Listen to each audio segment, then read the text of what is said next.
नमस्कार, इन खबर में आपका स्वागत है। मैं विद्याशंकर तिवारी हूं। क्या मंदी दस्तक दे रही है? वैसे तो पूरी दुनिया हलकान है, लेकिन भारत की जो आर्थिक परिस्थितियां हैं और जिस तरह की रिपोर्ट आ रही है उससे थोड़ा डर लग रहा है। क्या हुआ है कि सेंसेक्स लगातार टूट रहा है और ये 37,000 के नीचे आ गया है। रुपये भी गोते लगा रहा है, 71 के आसपास आ गया है, यानी कि 71 रुपये इज इक्वल टू $1। ये जो चल रहा है वो चल रहा है। इसके अलावा जो सबसे बड़ी खबर आ रही है वो ऑटो सेक्टर से आ रही है। वहाँ पे क्या हुआ है कि लगातार वाहनों की बिक्री गिर रही है, चाहे 4 पहिया वाहन हो, चाहे 2 पहिया वाहन हो, चाहे कमर्शियल व्हीकल्स हो, सबकी जो है बिक्री गिर रही है। और उसका नतीजा हुआ है कि बहुत सारे जो है उनके जो डीलरशिप होती है वो जो है रद्द होती चली जा रही है, वो बंद होते चले जा रहे हैं। अभी तक 15,000 लोगों की नौकरी जा चुकी है और बताते हैं कि 10 लाख लोगों के रोज़गार पे जो है खतरा मंडरा रहा है।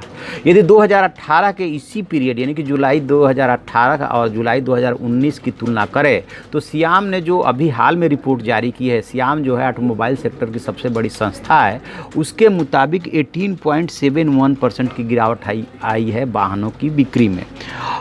जो 2018 में जुलाई में उनके जो कुल वाहन बिके थे वह 2018 में वो 22,45,223 बिके थे और 2019 में जो बिके हैं वो 18,25,148। अंतर एकदम साफ दिख रहा है। इसके अलावा जो बताया ये जा रहा है कि इस पूरे सेक्टर में, ऑटोमोबाइल सेक्टर में 3.7 करोड़ लोगों को रोज़गार मिला हुआ है। तो उनके रोज़गार पे कहीं ना कहीं इसका असर पड़ता हुआ सा दिख रहा है। और ये सियाम अब ये कह रहा है कि यदि इस सेक्टर को बचाना है तो किसी तरह से सरकार को हमें राहत पैकेज देना होगा। अब ये और यदि इसके और माइन्यूट आंकड़े में जाएं तो ऐसी कोई कंपनी नहीं है इस देश में। सबसे ज़्यादा जो कार की कंपनी है उसको मारुति को माना जाता है, उसी की सबसे ज़्यादा बिक्री हर बार रहती है।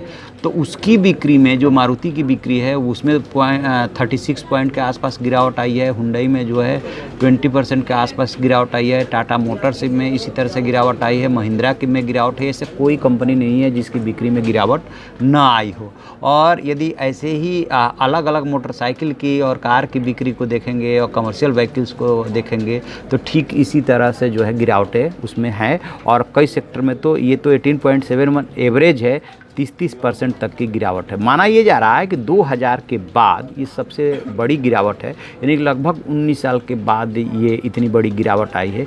इस वजह से ऑटोमोबाइल सेक्टर अपने को कहीं ना कहीं फंसा हुआ या संकट में पा रहा है और सरकार से गुहार लगा रहा है कि उसके राहत पैकेज की घोषणा की जाए, नहीं तो इसका नकारात्मक प्रभाव हो सकता है।